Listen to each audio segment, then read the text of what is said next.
आठगड़ अंचल में देखा मिली विलुप्त प्राय चढ़ई इंडियन स्कीमर जहां स्थानीय भाषा में कहुए पाणिचिरी पक्षी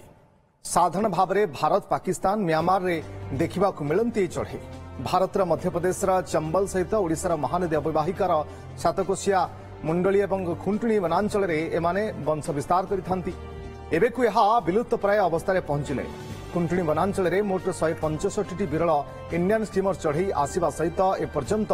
82 अंडा देइछंती सेथि मध्यरु 35 छुआ देइथिबा सूचना देइछंती आठगड़ वनखंड एसीएफ डॉक्टर विशाल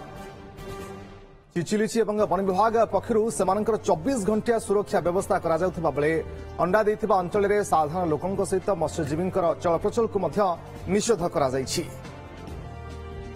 तो आमर सौभाग्यर विषय जे चढ़ई आमर आठगड़ वनखंडर कखड़ी घाट पाखरे एवं एपटे मुंडली पाखरे देखा जाउछंती सेमाने आम ए एरिया टिकु तांकर बासस्थली हिसाब रे नैचंती आ आपको सुइटेबल भाबिचंती सेमानकर अंडा दबा जगह हिसाब रे आमर कखड़ीर बारुणी घाट पाखरे थिबा महानदी पठारे जो बालीचर अछि सेटा तांकर बासस्थली एवं नदी मझीर जो बालीचर थाए सेटा तांकर बासस्थान हिसाब से अत्यंत की उपयोगी तो एଠିକାର आमर जो क्लाइमेट अच्छी आउर एनवायरमेंट अच्छी सेटा की उपयोगी होइथिबारु सेमाने एठी तांकर ब्रीडिंग सीजन में अंडा दबा की सेटा को उपयुक्त मन करिसंती। तो वर्तमान आमर आठगड़ वनखंड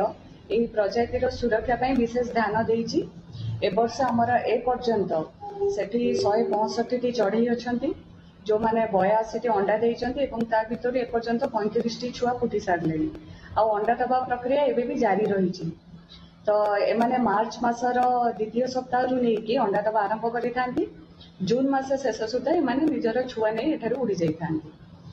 तो एमानकर सुरक्षा पाई कि आमे कोन करिचु 24 घंटिया सुरक्षा दायित्व नहींचु जो आम स्थानीय लोक भी नियोजित करिचु स्थानीय स्कूल रे आमे सेमानकर सचेतनता कार्यक्रम करिचु ता सहित स्थानीय बासिंदा एवं मत्स्यजीवी समुदाय जो माने अछंती तांको सहित भी आमे सचेतनता कार्यक्रम में मत्स्यजीवी भाई मानक सहित जेतबेले सचेतनता कार्यक्रम करिचु सेमानकु कुहा जाईची जे सेही नदी पठा ऊपर को कहीं जीवे नाही जेहेतु सेठारे चढ़ई मानकर अंडा गुड़िक नष्ट हो जिबार चांस अछि पाद पड़ी आउ सेमानकर डिस्टर्बेंस भी हम मुवमेंट हेले लोकंकर सेमानकु मना करा जाईची सेठिकु जिबा पई ता सहित मत्स्यजीवी भाई मानक आमे आउ एक स्पेशल रिक्वेस्ट करछु कि छोट माछ जो गुड़ा जहाँकि पाणिचिरीर आहार से छोट माछ को किछि दिन पर्यंत न धरिबा पई कि जून मास पर्यंत आमे सेमानकु रिक्वेस्ट करिछु और सेमाने भी हमको सहयोग करूछंती।